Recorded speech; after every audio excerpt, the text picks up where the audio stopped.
Hello, everybody. Welcome to the Global Digital Cultures webinar on children and data justice. My name is Erin Paisley, and I'm a current research master's student here at the University of Amsterdam, Department of Media Studies. Today, I'm very excited to be hosting this webinar in conversation with Dr. Veronica Barassi, who's joining us from Switzerland, and Dr. Sara Grimes, who is all the way in Toronto, Canada. As many of us have probably experienced firsthand, children are increasingly using digital technologies. With this, there are new opportunities for empowerment and connection, but there are also increasing opportunities for exploitation of this particularly vulnerable group. With the onset of the COVID-19 pandemic, both these challenges and opportunities have been amplified. It has become increasingly vital to have these conversations about the challenges facing children's rights in the digital realm. Specifically, asking questions of what potential interventions can be designed to create data justice and freedom for children in the digital space, as well as what ways that the increased use of technology during the COVID-19 pandemic creates challenges and or opportunities for children online. I'm very excited for how today's conversation is going to add to the larger discussions happening on this topic right now. I'm going to start by introducing Dr. Veronica Barassi, followed by Dr. Sara Grimes, who will both give a short presentation on their work pertaining to these topics. Following this, both speakers are going to have the opportunity to respond and discuss with one another. So to begin, I will introduce Dr. Veronica Barassi. She is an anthropologist and a professor in media and communication studies in the School of Humanities and Social Sciences at the University of St. Gallen in Switzerland. She is also the chair of media and culture at the Media and Communications Management Institute in St. Gallen, and previously was an associate professor in the Department of Media and Communications at Goldsmiths University of London.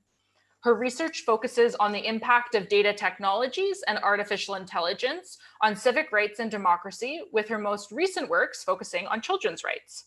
Her newest book, Child Data Citizen: How Technology Companies Are Profiling Us from Birth, came out with MIT Press this past December.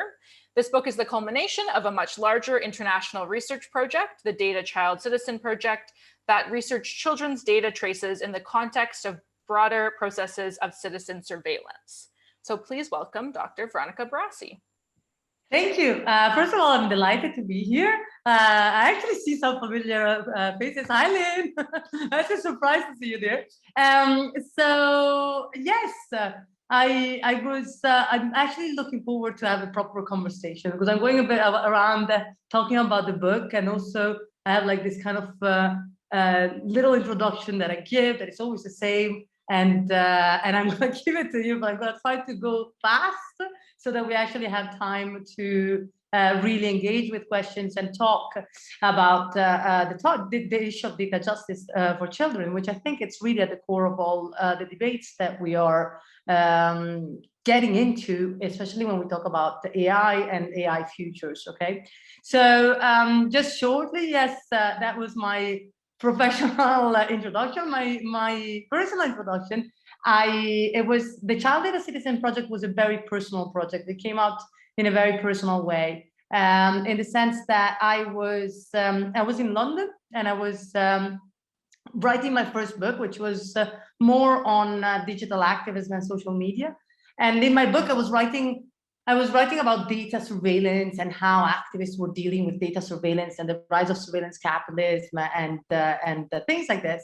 And then I had my first daughter. And what happened, it was that I was writing during maternity, because this is a very sad reality for women in academia. This is a very sad, it shouldn't be emulated but it's sad. So I was writing during maternity, but then in the afternoon, I would go and share, cake and walks with parents. And all of a sudden, I started realizing that everybody was producing mass amount of data traces of children. And I remember one particular thing that really hit me and really worried me, which was the fact that I noticed that a lot of my co-parents or friends were sharing political data of children online. And I come from Italy originally, and I started thinking, gosh, I mean, these children can be potentially profiled politically from the age of 8 months or 6 months, and what's happening here, right? So So that's why I launched the idea of child data citizen, because it was really about the fact that we were producing the very first generation of citizens that were being profiled from birth, where we were creating this kind of datafied citizens where we were stripping children of their autonomy to self-construct and to self-represent.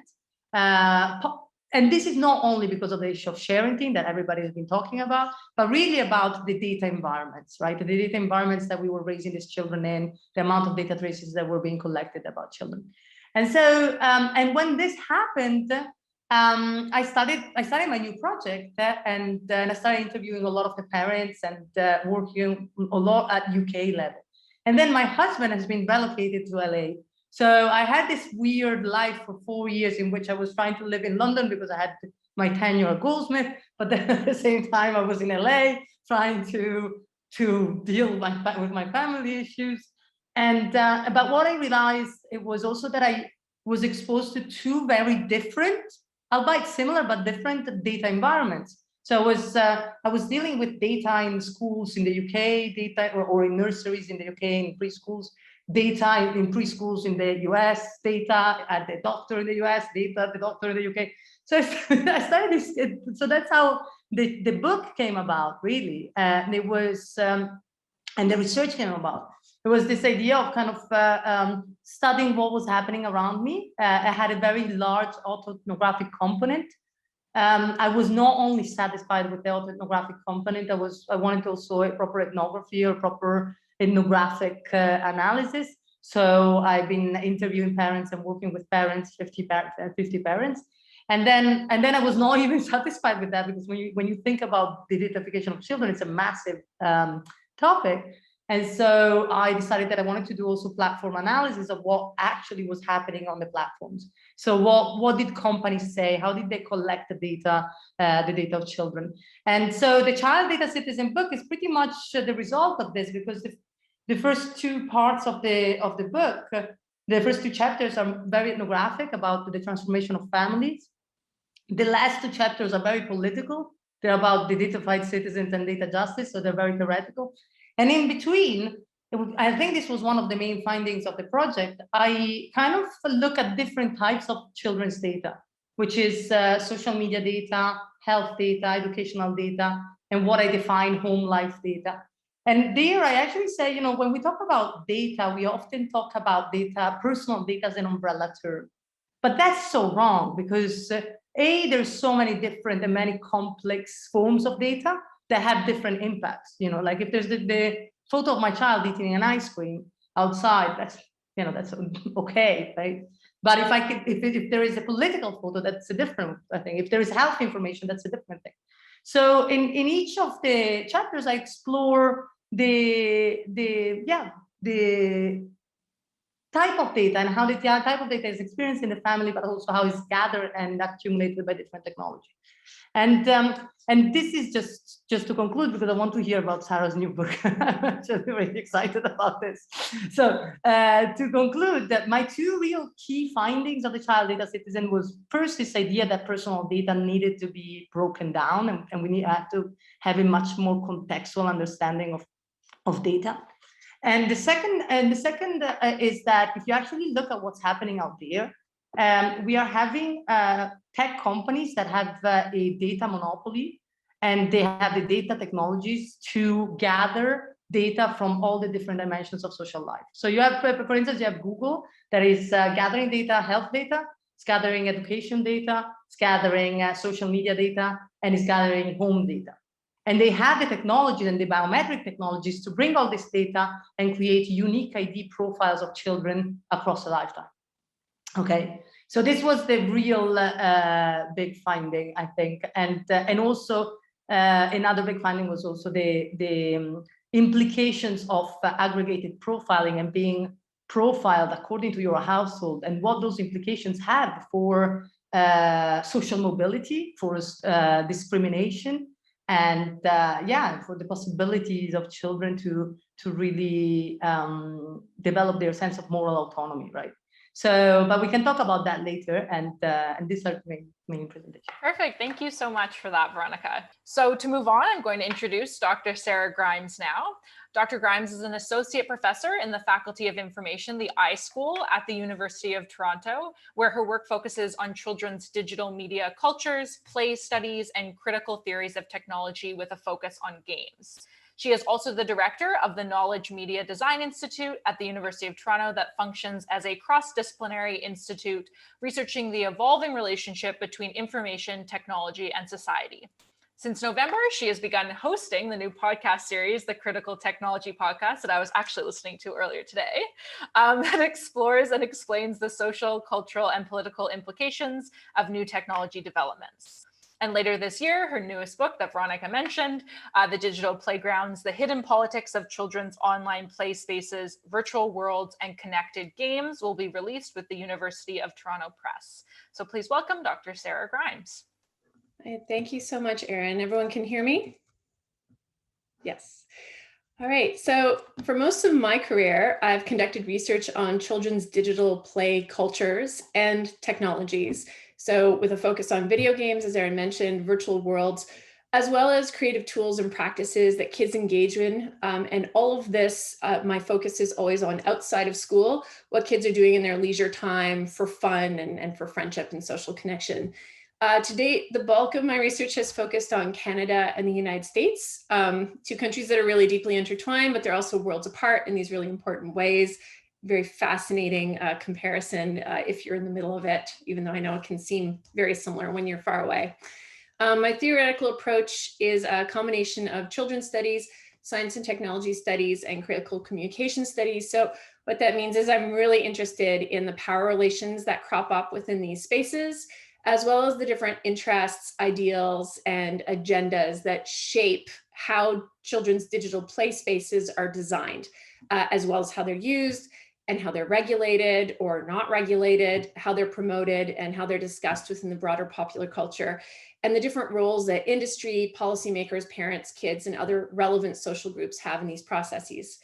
I think of these various elements as the hidden politics of children's digital play, hence the title of my book, because they often represent and sometimes extend deeply ideological and inherently political stances about childhood itself, how children themselves are envisioned, what capacities they're assumed to have or not have, who's excluded from dominant configurations of the child user, and what types of play are viewed as appropriate or inappropriate.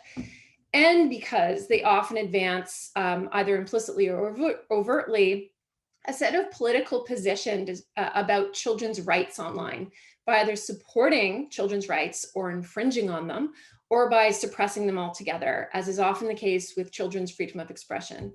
My work is heavily focused on understanding how these hidden politics operate, uncovering the underlying power relations and power imbalances that are involved, and identifying alternatives and ways forward that better support children's rights, agency, diversity, and play.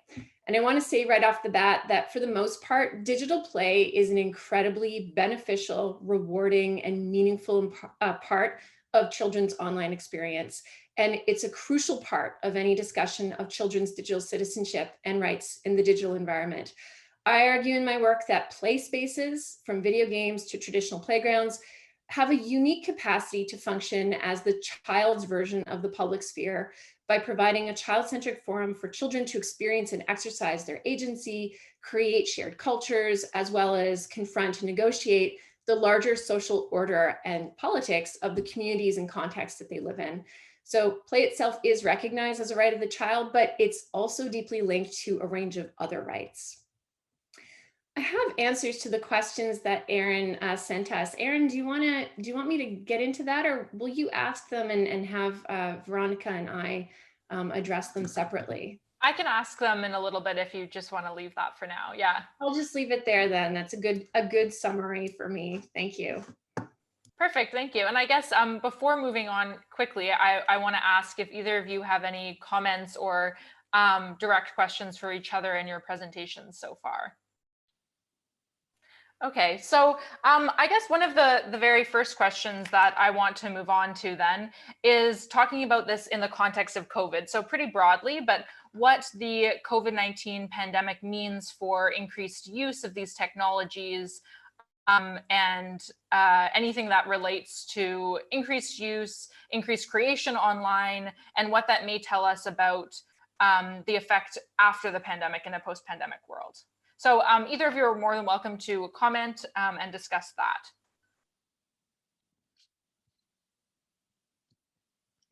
Sara, do you want to start? Sure, yeah, I can start.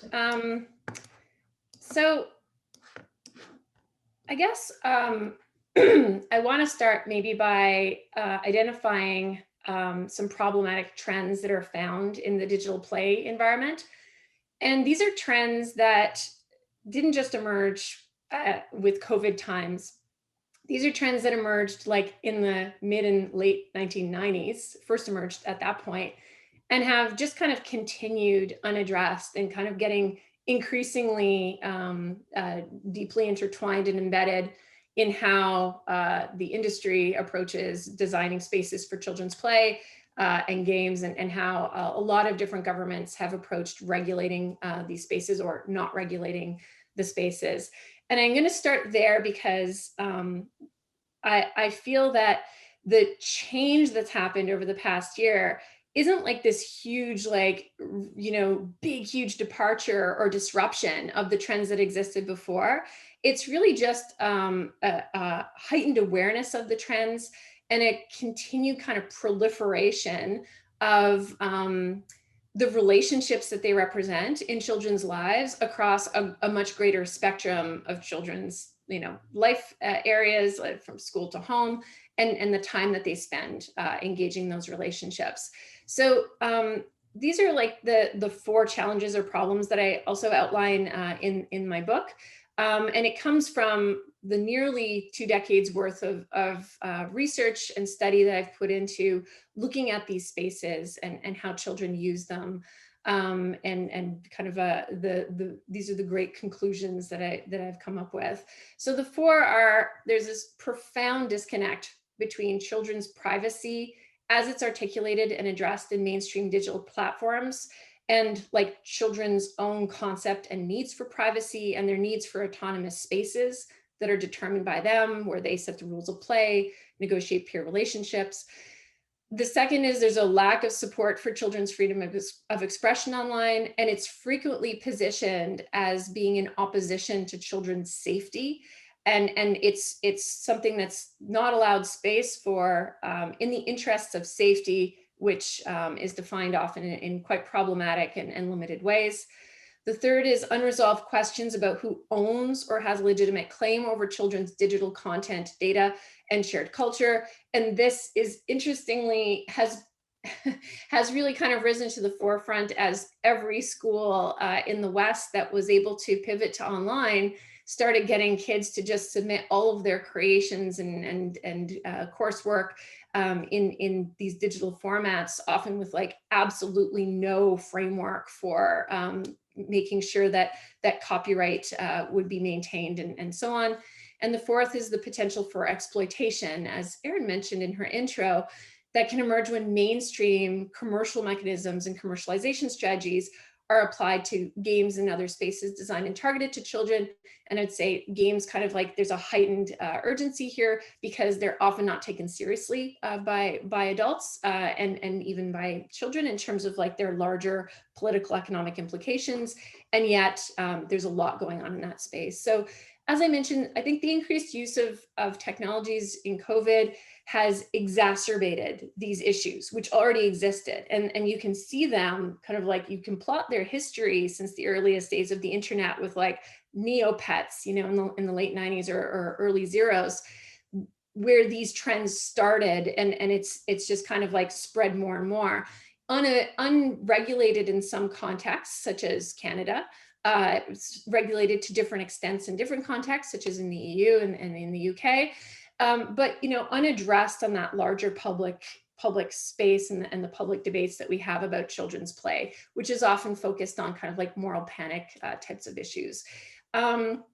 So I feel that one of the big dangers is as we move into whatever happens next, with all of these technologies brought into all of these different areas of children's lives, with these issues kind of put on the back burner and left to the side because we had to urgently, pivot, that those emergency measures will become status quo. And where's the space and the time for us to actually talk about what are the privacy implications of the fact that my son's school moved them all into Google Classroom and created Gmail accounts for all of them.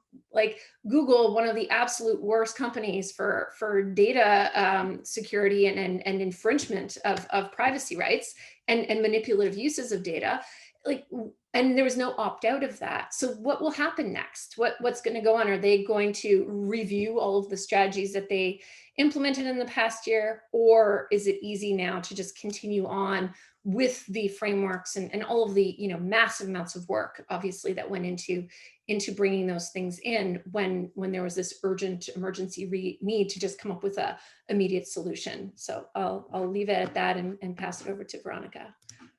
Well, actually, you couldn't have said it better. I think I agree totally with Sara in terms of the amplification of existing digital and data inequalities. We've seen a radical amplification of that because all our lives just moved online. We were forced to go online. We have seen an acceleration in the implementation of technologies without public debate, any time whatsoever for critical reflection or negotiation. I myself had to sign my daughter up to Google as well. And that was not a pleasant experience, trust me, after years of research. And I actually tried to argue my case with the principal of the school, sending her my stuff, saying, we could find alternatives. And she was like, yeah, no, but Google is free, and this is what it is. If you want to, can move her school, so there is no, and that's exactly what Sara is talking about, this idea of not opting out, which in my book I refer to, and also in another article, a couple of other articles, I refer to the idea of cross-digital participation. The idea that we are being fed with the belief that we have agency and that we need to read if terms and conditions are transparent, we can give informed consent. But most of our times, our consent is not informed. And when it's informed, it's definitely not, it's coerced. It's definitely not voluntary, because what are you, and in my book, I do different examples, like the example of facial recognition technologies on my baby at Heathrow Airport. What was my choice there? Would I have said, no, don't scan my baby's face? There is a real coercion there. So I think that's very important. So all those aspects, I think, are to be flagged up when we talk about COVID-19. And I think also, again, sorry, Sara, I'm repeating your argument because you made it. So again, the idea of we have embraced emergency technologies, emergency technological solution, but we don't really have a turn off button. We don't know when this technology is around. So all that, I think, is very important. To add to that debate, which I think it's really maps what are the main problems, I would add another couple of things. One is the increased amount of data collected. A lot of the activities of children, and I'm thinking about play here as well, which obviously I don't know much about because that was not the focus of my research. But a lot of the activities of children now are being datafied because they can't go out. So the majority of their interactions are being datafied. And on top of that, being at home all the time implies that they are constantly, again, exposed to what I identify in my work as those technologies like Alexa or like many different types of technologies. They are not designed or targeted at children. And because they're not designed and targeted at children, they do not have to abide to COPPA. And this is the real issue. Children are constantly interacting with technologies that do not have to abide to any child privacy regulation, right? And again, and collect large amounts of their personal data, also hyper-contextual data. They bring this data together with their parents, because everybody's much more closed at home, everybody's much more interconnected. So all those processes that I explore in my book are actually being amplified. And to add to that, at the moment I've been asked to write a book in Italian for the first time in my life, which is a bit of a challenge because I've never written in Italian, but it's a really but I'm loving it actually. But it's basically a remake of I had so much data from the Child Data Citizen project, and I wanted to add something more about the pandemic and also about the changes in AI technologies of the last year, because there's been kind of significant changes around us, especially when you think about health tracking or many other things. And I'm with the provisional title of Generation Data, but my editors don't like it. But I was writing it precisely about this, about how the pandemic has just made everything much more amplified, with critical implications for our society. But having said this, there are also some really positive aspects of this, because this exposure to technology has also allowed for greater critical thinking.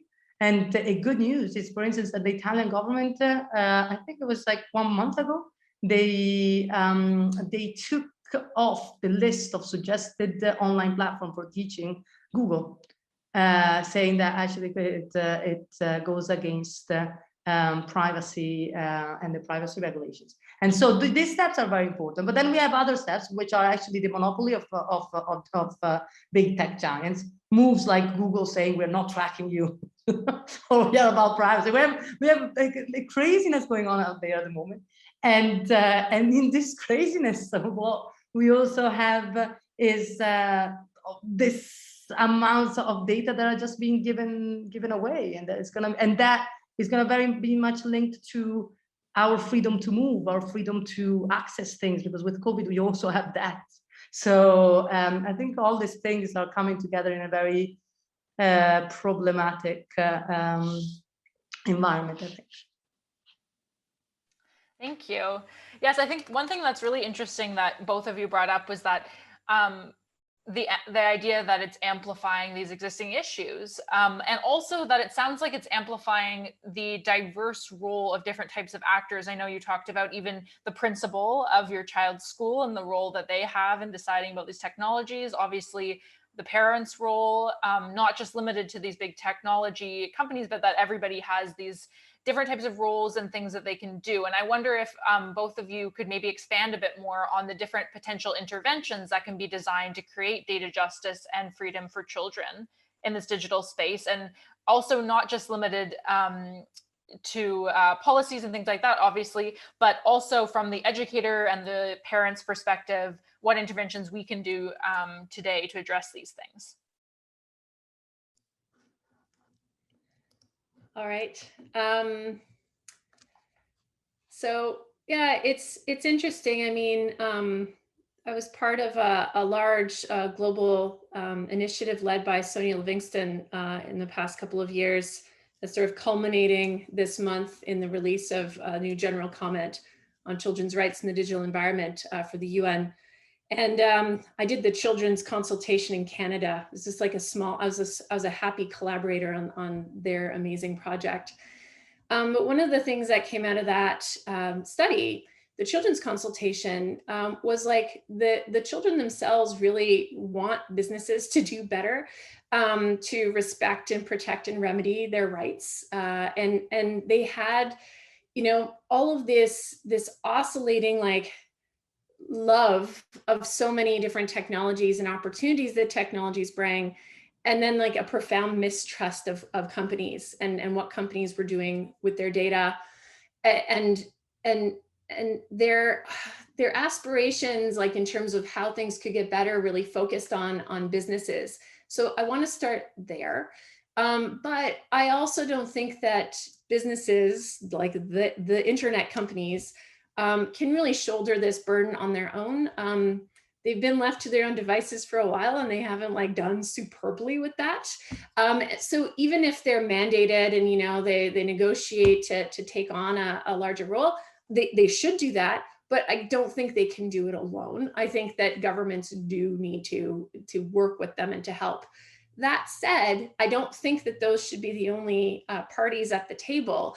And what came out of the general comment, as everyone will see when it's released later this month, is like really kind of in the consultation with the experts and different states around the world, was like this really kind of like many different types of people identifying the need for collaboration across sectors on tackling these issues in a serious way that's informed, that considers the different interests. And I know that this is often the goal of, you know, like a policy call for public consultation or whatever, but it's rarely actually implemented. It's often so top down, or it's something that policymakers in industry are involved with, and they might have like a town hall or something. So to try to actually reimagine what that looks like how do we create standards and guidelines and policy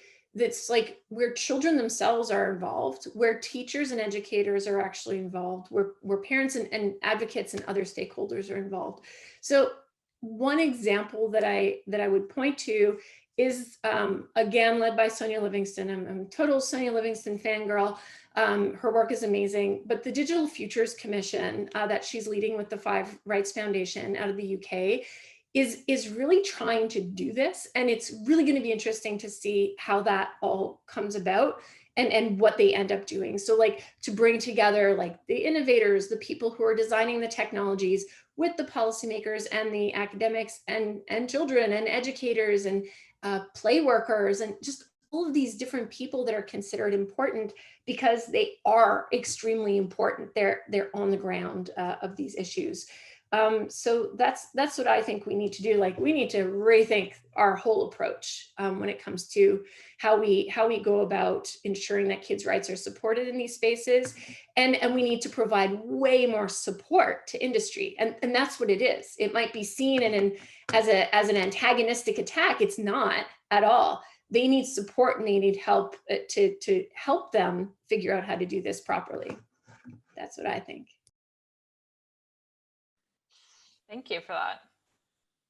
So I personally, I see the issue of the data justice, like I admire Sonia's work and Sarah's work, and they are actually, I think it's a very important perspective. And I think that's one of the big, not limitation, but change of perspective that I try to do with the Child Data Citizen Project, because paradoxically, at the moment, we have a lot of important and crucial work on children's agency and the importance of getting children involved in processes of decision-making, of having children as agents in our society and not just as future citizens or something like. And this is very much in the work of Sonia.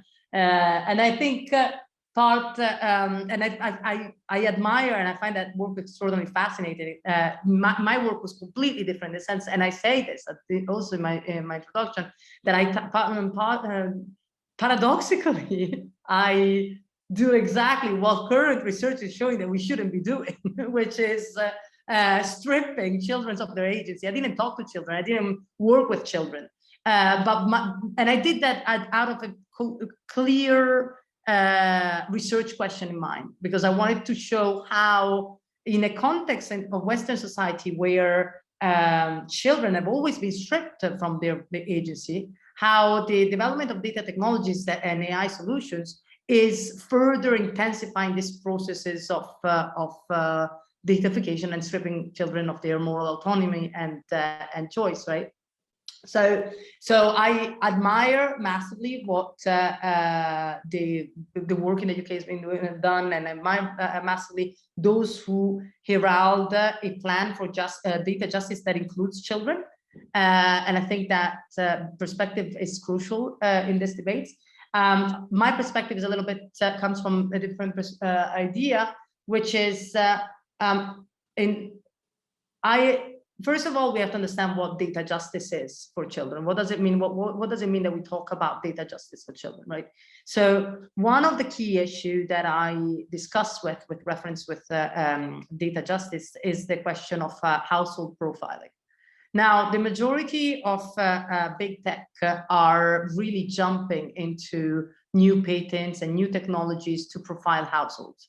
And the very practice of profiling, it is not about profiling you on the basis of your individual behavior, because that's what people tell you, but in actual fact, it's profiling you on the basis of the group you belong, or the family you belong, or what people around you do, right? So the majority of data arms and questions about data inequality that we are actually seeing are emerging precisely because profiling is about not profiling the individual, but profiling the context and the family and the background.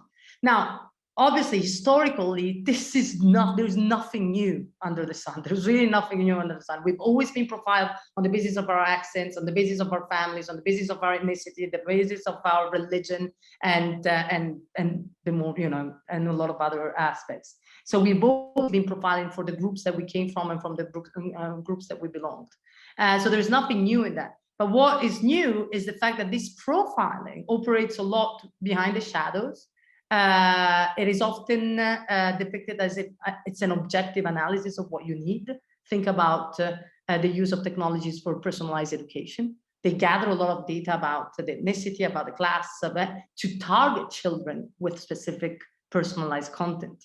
And there you're literally locking people into stereotypes, because you're creating an idea about what they are, then you're feeding them content that you think they want, and then they don't have, especially in the context like education, this is awful. If I had been fed only the content that they thought that I was interested in, trust me, I wouldn't be here. I certainly would have done any math, right? So this is something that that we need to understand. It is that the data justice needs to be unpacked. It's not only about data privacy or protecting data privacy, and it's not only about guaranteeing children's access to decision making, which is an important dimension. But it is also about really unpicking what's happening in the process of profiling. And in my book, I actually come up with three steps that at society level, I think, and policy level, we need to make for guaranteeing better data justice, or at least for starting to find a solution. The first one is that we have to make household profiling illegal.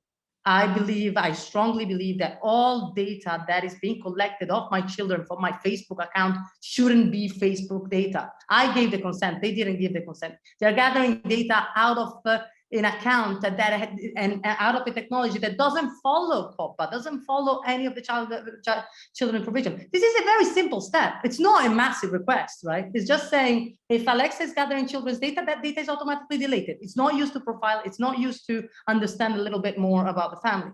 Of course, this is not what's happening. Facebook in 2017 requested a patent for household profiling, where they could identify the people that lived in your household through the analysis of faces. So obviously, companies, Google, the family pack or whatever, what is called family check? What is a family group? I don't remember it. But all the companies are doing, Amazon it's all about household profiling. Add your teenagers and your children and maybe your dog, so it's all this. So this should be, I think, should be one important thing that we should all fight against and that we should try to change.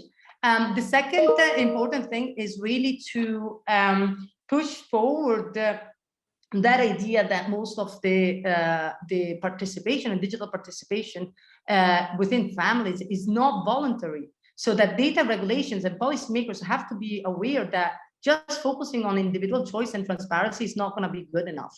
So, and this is an important step, an important debate that we should articulate more in the public debate, in the public domain. And the third one, again, is that we need a more precise governmental effort against data brokers.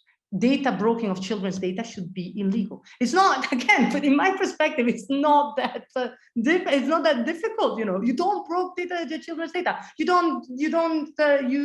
shouldn't have educational data broker companies. They shouldn't be acting in the shadows, right?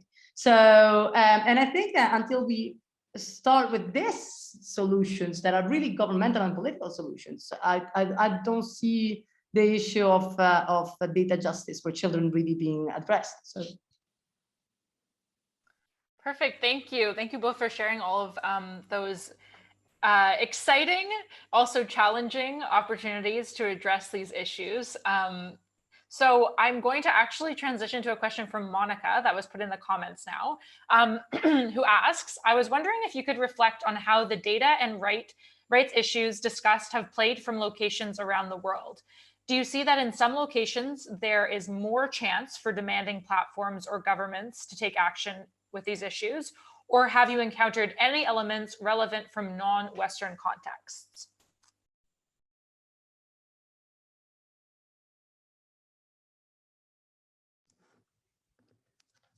I'm actually really feeling optimistic about this right now.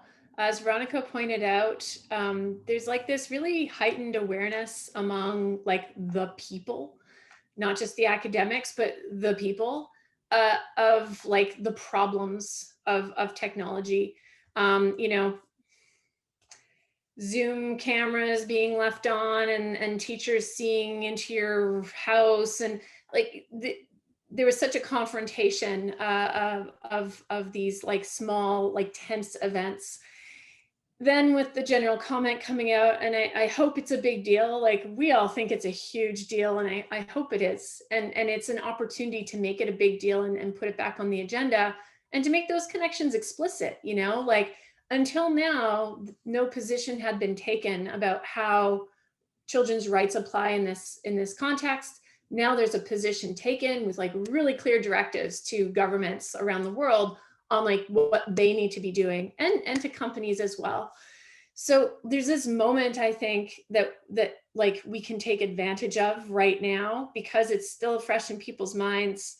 People are still embarrassed from the time they yelled at their child in front of the teacher by accident, not knowing the mic was on. You know, like these things are still topical. And then there's this thing happening at the world level. You know, where are they most likely to take issue? I think the UK is doing a lot, and also China.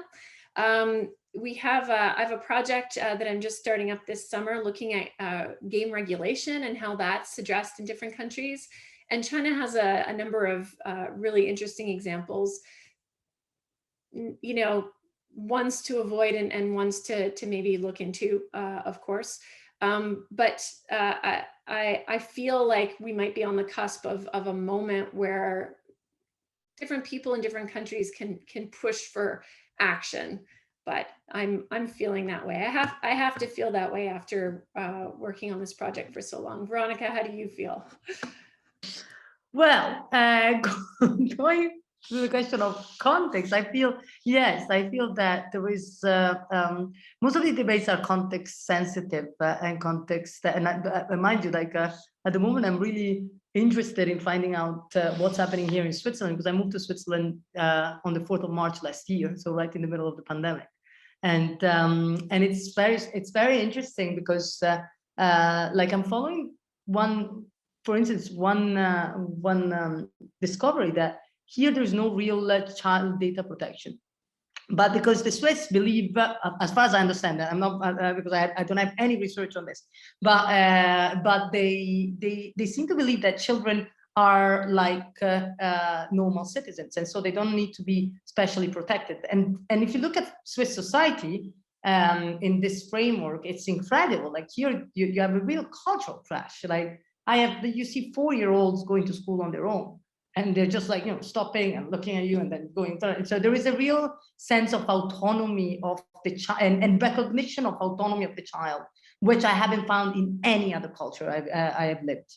And so again, if you think about that and you think about data privacy, you're thinking, oh, wow, this is crazy. Like really crazy, right? So, but also if you think about data privacy in Italy, there is an overprotection on children, and there comes a lot from the Catholic Italian over the protective approach to families. There's nothing to be said, and that's why, in Italy at the moment, a lot of people are really reacting to my book because of that, because it talks directly to a cultural thing.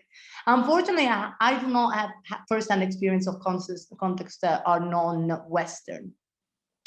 And although I've been following a lot news on AI developments, and especially facial classification and emotional classification that is going on in China, but they're more news, so from Western newspapers. So I meant that, so with all that limitation that comes from that. So whether I'm positive of where we are at, I think, to be honest, we are still, in terms of data protection, we're really in a very interesting time, because precisely for what Sarah is saying, there is a growing awareness from people, because we see this surveillance every day. We are constantly dealing and negotiating with this process of surveillance.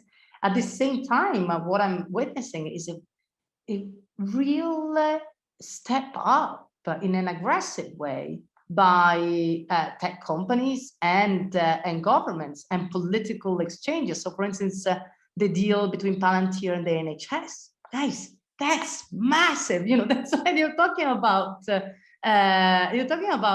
things that they sound, for those who understand a little bit of these things, they sound pretty dystopian, right? So so to get back to whether I am positive or not, I don't know. It's funny because I teach a course on big data and artificial intelligence, and another one on data cultures, right? And I have students that are super engaged, but they look so depressed during the course, and then so I always try to say, but there is a lot of change out there. Look at this and look at that. So I always try to go to be very positive, to avoid them being too oppressed and depressed. In my day-to-day life, it's one day I'm up, one day I'm down, because this is truth. I can't. I'm seeing so many very, very bad moves from the tech companies, especially when you talk about contact tracing app, COVID vaccines, and other really important steps in the health sector. Yeah, I am. I can't share your enthusiasm that much, Sarah, but yeah. Okay, well, thank you. So we have time probably for one more question, and there's a question directed to Sarah. So Veronica says, if I understand you well, games can carry certain assumptions about children's rights and ascribe digital rights to them. I'm interested to hear more about this and maybe an example, and whether this goes beyond privacy. Oh, thank you for that question. Yeah, there's a number of different assumptions that are made about kids in kids' game designs, and how they're managed or moderated, and what rules are put into play. Definitely goes beyond privacy. The one that's the easiest to understand is freedom of expression, which is often the first thing taken out, or not kept out of a game when kids are going to be playing it. And that's it's complicated reasons for that. And here, not all games are social, and not all games are connected, obviously. And so I should have specified connected games and games where the player will encounter other players. Because of some regulatory, specifics to kids that make it easier to just avoid letting kids talk, rather than make sure that the space abides by regulation. And then in a kind of looser sort of corporate image branding way of trying to present the space as safe, and thinking that the only way to do that is to really lock down what kids say to each other, because kids are also sometimes mean to each other, right? And they troll each other and bully each other. And so if you want to have a game that doesn't have any of that, the easiest thing to do is to just, put huge filters on your chat, or just not have chat at all. But kids get a lot out of talking to each other when they're playing together. And it's first of all, this default solution that so many companies and also not companies, not for profits that are making spaces for kids play go to of like, well, we'll just take out the communication. It just offloads the issue. It makes the place less constructive, less fun, less everything, less social for the kids themselves. They do often, you know, some kids will play it anyway. And then other kids will be like, well, I'm going to go play Fortnite then, because even though it's not for me, because I'm 8, I can talk to my friends in that space, and it's a lot of fun. And I'll just kind of manage when I encounter something, you know, awful that someone says to me, which almost, you know, that happens. So it's this default of not having any consideration for children's freedom of expression. And can you imagine game designers making the same choice with like adults or teen players? Like, well, we don't want to have to moderate it, so let's just not let them talk. It's a ridiculous idea at this stage. Games are so social. The most popular games are the social games. And yet that still is like this huge tendency among children's game designers. Thank you for that. Perfect. So before I wrap things up for today, I just want to give Sara and Veronica, both of you, an opportunity. If there's any closing remarks you want to say or comments, then you're more than welcome to. Not much, apart from thank you. This was very enjoyable, and yeah, I loved hearing about Sara's work. And yeah, there is a lot of work to be done. And actually, to be honest, I think that's something that that is emerging quite clearly. And I think Sonia Livingston is a great example of this. Like, there is a lot of work within academia that can be done, and that to change things, right? So and yeah, so that's my only positive remark after the negative sides of things. So yeah. Yeah, and thank you so much for having me. And Veronica, it was so great to get a chance to chat with you. I love your book so much. And I think we're seeing us soon, aren't we? Yeah. Yeah. Yeah, it's such an important, it brings the conversation into such an important area. And I'm just so glad I'm glad it's out there. Perfect. Well, I also want to thank both of you for taking the time to be here and be in conversation, as well as the Global Digital Cultures Initiative at the University of Amsterdam for hosting this webinar. There's going to be more events in the series, as well as this recording will be available on the GDC website. And that is all that I have for you today. So thank you everyone for being with us as well.